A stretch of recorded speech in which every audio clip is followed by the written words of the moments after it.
Today we're talking about Management Reporter and coming over to that from FRx. A lot of you have been using FRx for some time, have a good many reports built in that, and concerned about Management Reporter being the new wave with your GP upgrade. So I want to show you a few things and hopefully give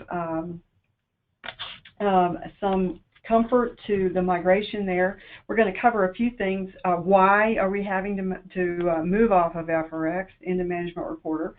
A little bit about the versions of GP and which reporting tool that they're using. A few things about FRx versus Management Reporter. They're not identical. There are a few things that one may do better than the other.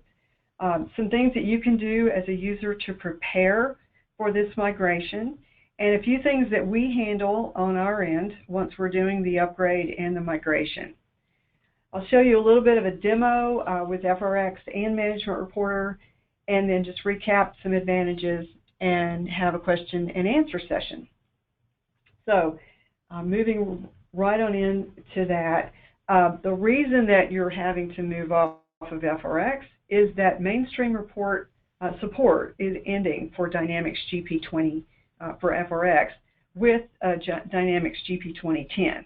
This was the last version of GP that only included FRx, and actually this week, October 13th, was when that mainstream support ended, which means you will have no more service packs, and if there is an issue with either Dynamics GP 2010 or FRx, Microsoft support is going to recommend upgrading to later versions and to Management Reporter. They won't be issuing any new service packs.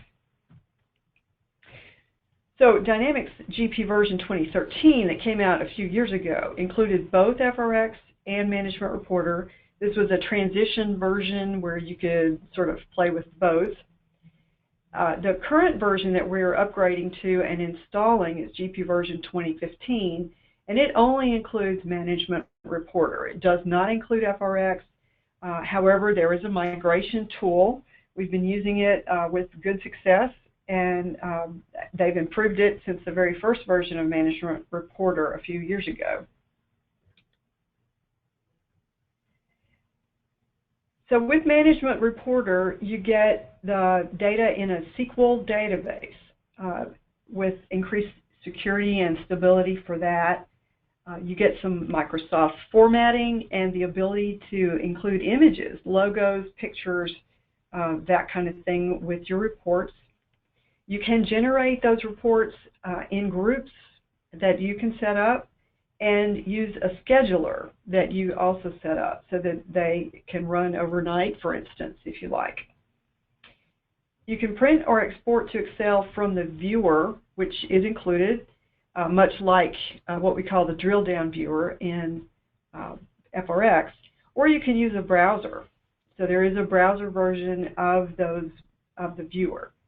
And from that you can still drill down into the account level and transaction level views, and you can also download it to Excel from that browser, and by user you get a choice on that.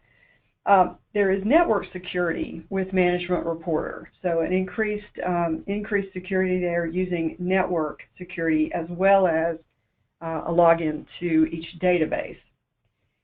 And with the library viewer, there is folder security, so it's the possibility of setting up different folders for different viewers, also using folders for dates if you want to move versions of your reports into certain dated folders. You can set security on that.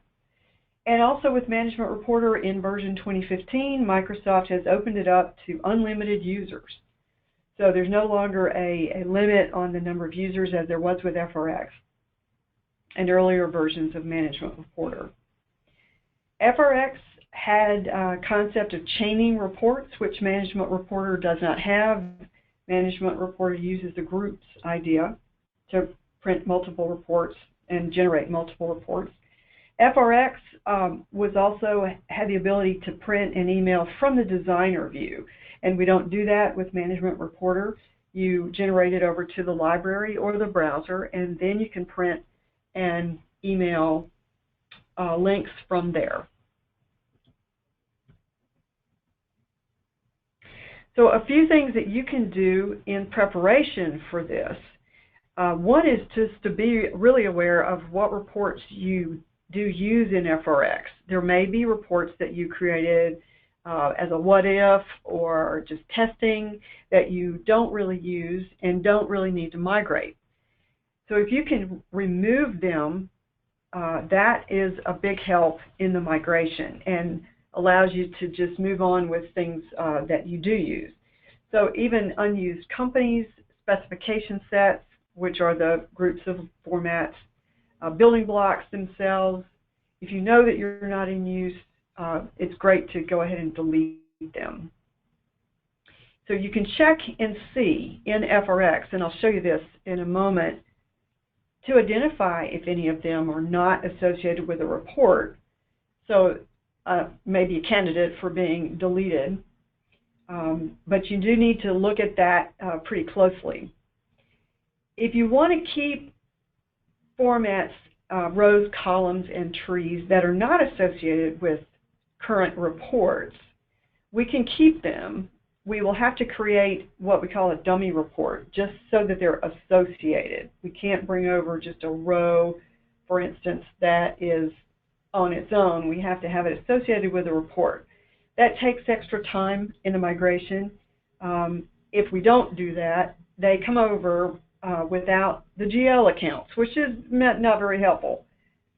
So you either delete them or we plan to associate them with a dummy report or a catalog. So just noted that some people have a lot of reports, a lot of formats, and you need to allow time to do this analysis and either delete or associate formats that you want to keep. It's good to check and see with the naming if there are any spaces at the beginning. That causes problems with the migrations at the beginning of any names. And for GP with multiple companies, this is something that maybe wasn't an issue with FRx, but in GP you can name your account segments. So segment 1, 2, 3, 4, for instance, could be named account, department, etc., location, that kind of thing. It's helpful if all of your companies have those segment names the same, especially if you're going to be consolidating. Management Reporter gets kind of picky about those segment names and can cause an issue and cause extra work if they're different. So if it's possible, they can be changed in your GP company account format setup. So if it's not an issue, you might want to consider being more conformative with those segment names. Some other things that you can do, or that we will often do when we're migrating, the FRx sysdata folder. If there are multiple sysdata folders, we may consolidate those. Remove any unused companies. For instance, if you have out-of-date companies, maybe you've consolidated companies or created new databases and you don't need the old ones, we can remove unused companies. Any demo companies or demo spec sets. Within the sysdata folder, there are F32 files that go along with each company. We could remove those. There's a compact spec set and system database utility within FRx, and we do that before we migrate. And delete any old G32 files. Those are indexes that occasionally in FRx would be corrupted, and we create a new one, and we don't ever go back and delete the old one, but we should. We'll delete those old index files. And then logging into each active FRx company to rebuild the index and just make sure that we're looking at the latest data from your general ledger. If you were in the situation of having Management Reporter loaded for either a demo or a prior migration, we want to export any existing Management Reporter reports. so that you don't lose that work. And we'll create a SQL backup of the management reporter database. So with that, I'd like to show you a little bit of the FRx catalog review that I was talking about, and a little view of management reporter. All right. So I'm going to flip over here into FRx.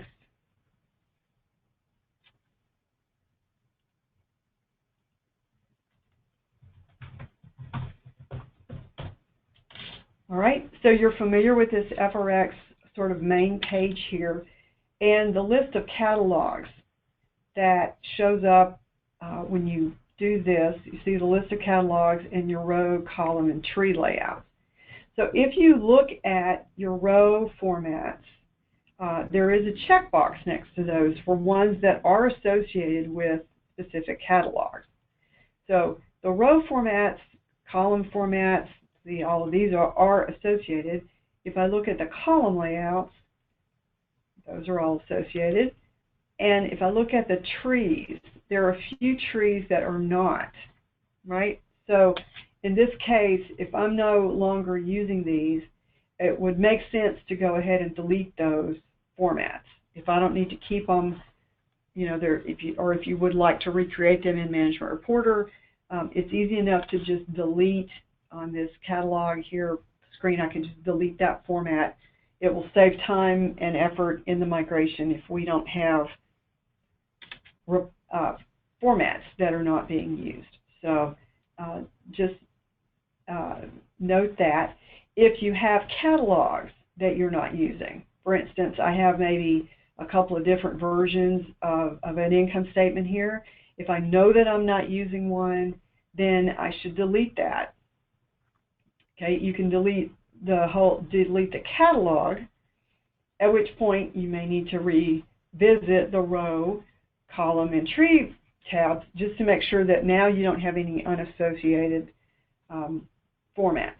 So if you can, delete the catalog first and then review the other formats to delete what you can. Be an excellent thing to do. Then if you need to run FRx reports just to make sure you know what the format is in FRx, you can open them up and actually print out the row, column, tree formats if need be. If that's interesting to you, you can print the list just so you have that.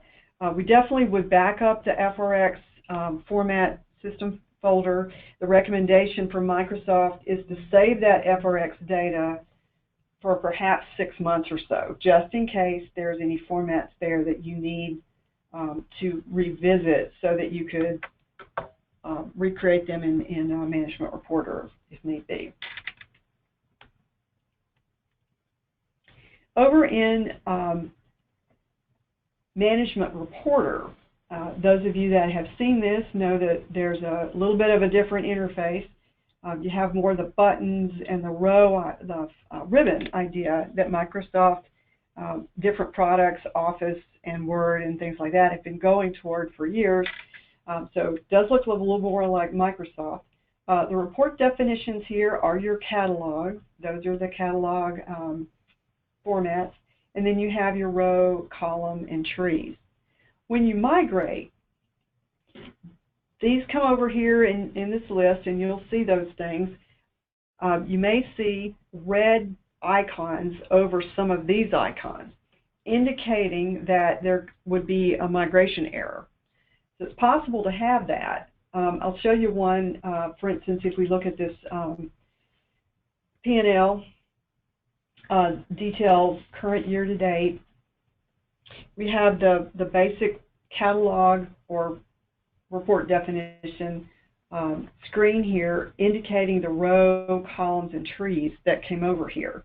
Now if I look at this row, if it had migrated with errors, it would give me a little indicator here that would tell me that, and then have an indication of in red of what's going on, why it might not print for me. So for instance, one of the common errors with people use the print control called no print. If you do that for a format that's not really meant to be used that way, it will say that this format cannot be saved because the worksheet contains errors. Resolve the errors and save again. So indicating that, unfortunately, you cannot save a row format that's partially fixed. You're going to have to fix all the errors, and then you'll be able to save it. So allow some time for this. If you're going to go in and correct some migration errors, they may not be very hard errors to fix, but you'll need to fix them all for a given row format before you can save it. So if you look at this red icon and hover over it, you can see what the issue is. In this case, a print control can't be used if it's an underscore, a total, that kind of thing. So I'm just going to delete that, and now my error goes away, and I can then resave my format. So that's just one kind of error that I have seen kind of frequently. People use no print, and they would do it for even some of the formatting things. Another one that I often see, and I don't know why the migration has a problem, but it will bring over a 9 instead of a 0. And then if I try to save it, you'll see that that is a problem. Resolve the error. And if I hover over it, it says this row does not exist in the row definition. So for some reason, it translated the 0 here into a 9. But if you correct that, you realize what row it's really looking at. That's not a problem. So again, if I can save it, all is well. I've also seen it just try to include, if you have CBR row, or if you have a row where you're trying to eliminate the underscore. For instance, if we didn't have any other income expense, you might be using a row like this, if I say 6140 here, indicating if I don't have any total here, then I don't need to print the underscore, right? But again, it often will migrate incorrectly and give it some kind of bogus number where the row really doesn't exist. If I try to save it, again, I get an error. This row doesn't exist. So I'd have to go in and edit this one to be the correct row code, and then I can save it again. So those are not terrible errors, but that cause you to not be able to use your row format, cause you not to be able to save it. So to say that, you'll have a red icon over here, you'll have red icons within the row format, correct them, save them, and then all is well. It should be fine. You'll have the same thing with column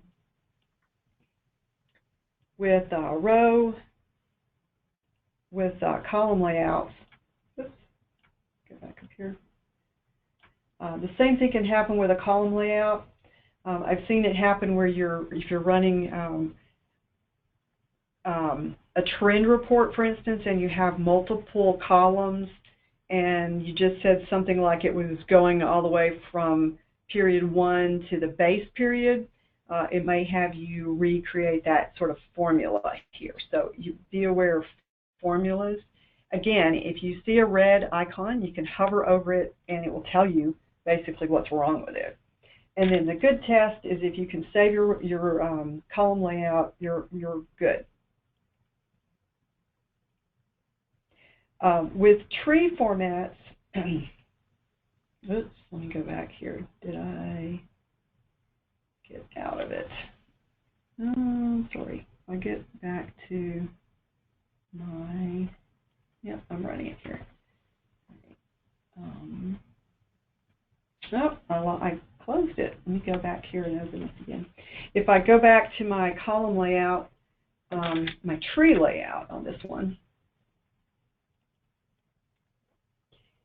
the one thing I've seen on trees is if the tree is pretty simple, as this one is, then I don't really have a problem with the tree. the trees pretty much come over. It will look a little different because it will show you your account segment name. So if the account segment names change, then there could be an issue. The one thing I have seen is that Microsoft Management Reporter does not allow you to use multiple row definitions in a tree. Some companies with complex reporting would have more than one row definition in a single tree, and Management Reporter does not allow that. So you can pick a row definition, but you can only pick one. So if you try to pick a different one, it's going to change. It's going to change all of them. So that can be an issue for companies that have multiple row definitions in one tree. It's just not going to work. So what might have to happen is multiple reports with, different trees if need be. All right. So again, if you can save your format, you in general are doing pretty well. When you generate the report, you'll see a queue.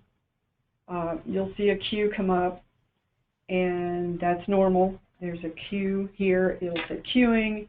It'll eventually say processing, and then you're flipped over into the viewer.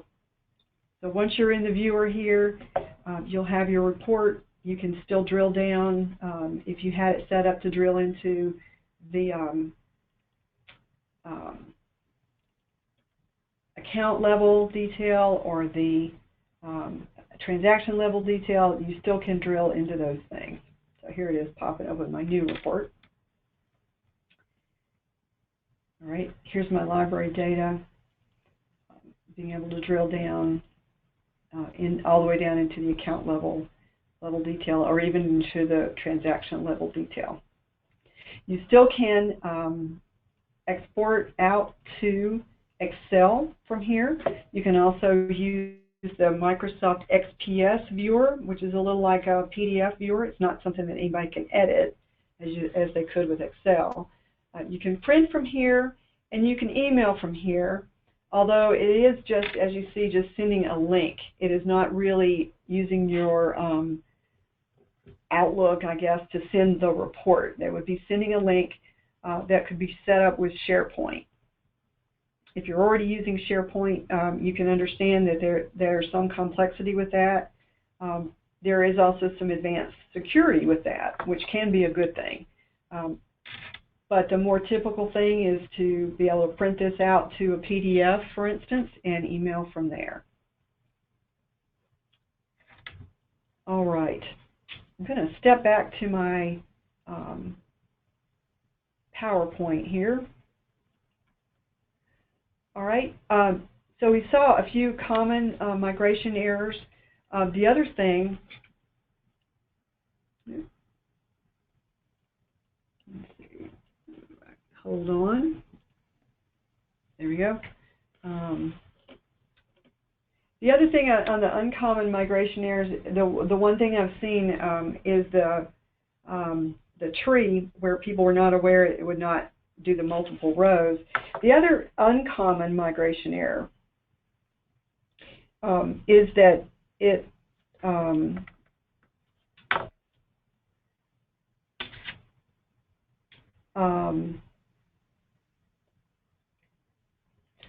come back to that. Let me see.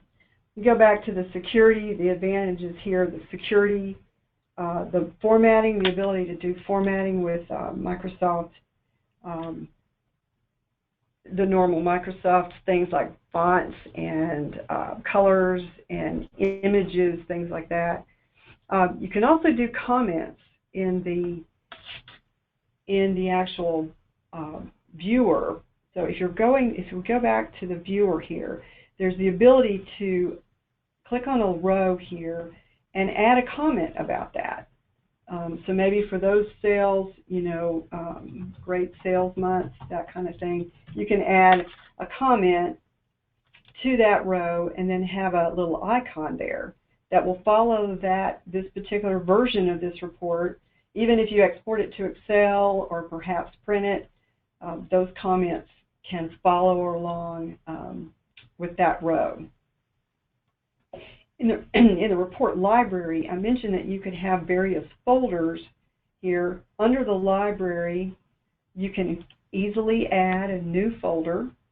So that could be a manager folder, for instance, and there could be security attached to this folder. If I right-click on it, you can see report library permissions for other users that are set up, and you can also insert other files.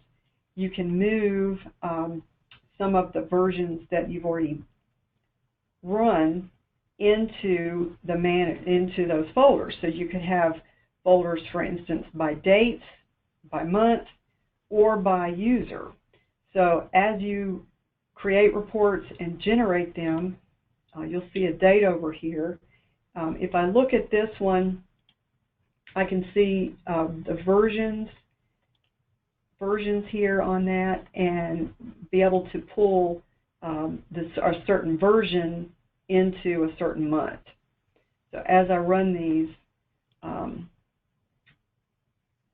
I can move them into certain months. All right. So the folder organization and also documentation.